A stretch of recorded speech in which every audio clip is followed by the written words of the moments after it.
안녕하세요. 이 사연을 읽어주시는 분께 조심스럽게 제 이야기를 전해봅니다. 이 편지를 쓰기까지 오랜 시간이 걸렸습니다. 부모 이야기를 꺼낸다는 것이 제게는 늘 쉽지 않았기 때문입니다. 저는 한때 부모에게 실망을 안겨드린 자식이었고 부모의 기대에서 멀어진 사람이었으며 스스로도 제 인생을 포기하고 싶었던 적이 있었습니다. 그런데도 부모님은 단 한 번도 저를 포기하지 않으셨습니다.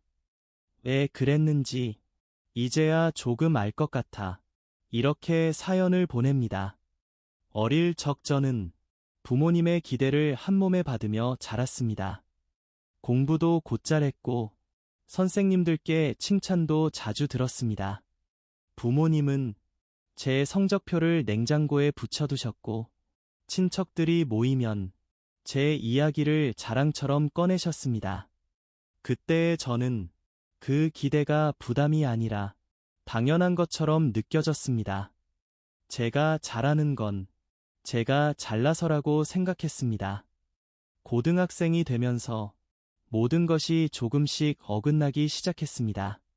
성적은 떨어졌고 마음은 조급해졌으며 저 자신이 싫어지기 시작했습니다. 부모님은 괜찮다고 말씀하셨지만 저는 그 말이 실망을 숨긴 위로처럼 느껴졌습니다. 그때부터 저는 부모의 기대에서 도망치기 시작했습니다.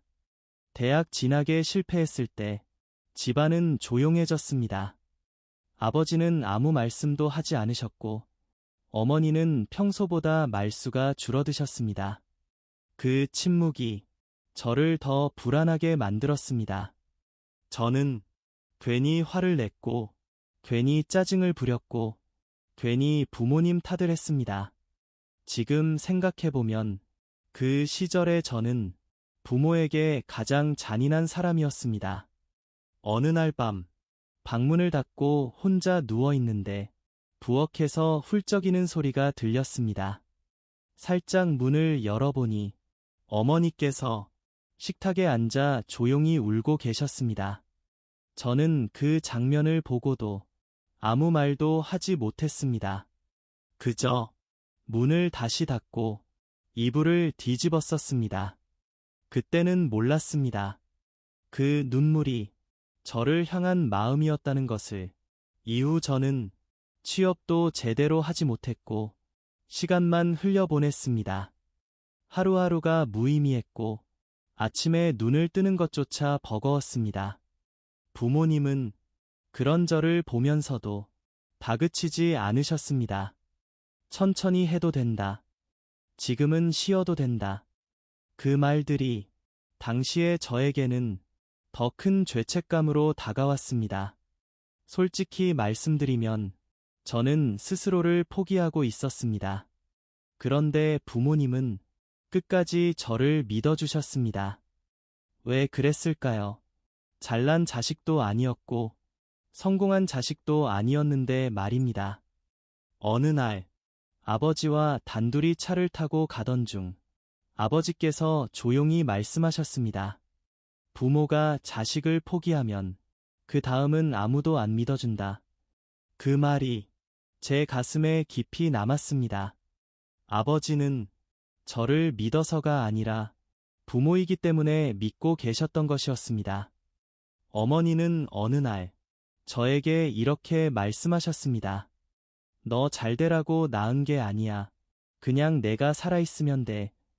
그 말을 듣는 순간 저는 처음으로 부모의 사랑이 조건이 없다는 걸 깨달았습니다. 부모님의 믿음이 저를 단번에 바꾸지는 못했습니다. 하지만 넘어질 때마다 돌아갈 수 있는 집이 있다는 사실이 저를 다시 일어서게 했습니다. 부모는 결과를 기다린 게 아니라 과정을 함께 견뎌주고 계셨던 것이었습니다.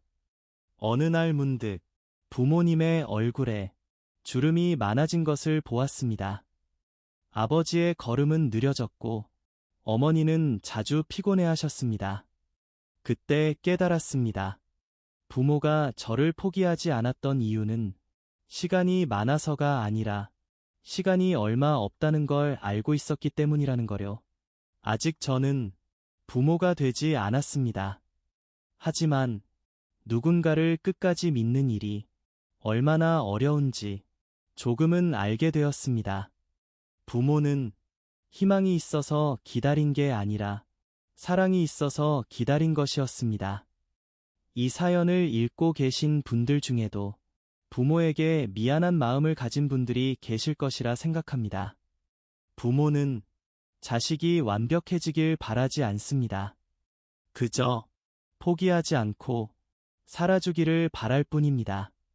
오늘 부모에게 이렇게 말해주셨으면 합니다. 아직 부족하지만 그래도 살아가고 있어요. 그 말이면 부모는 또 버틸 힘을 얻으실 겁니다.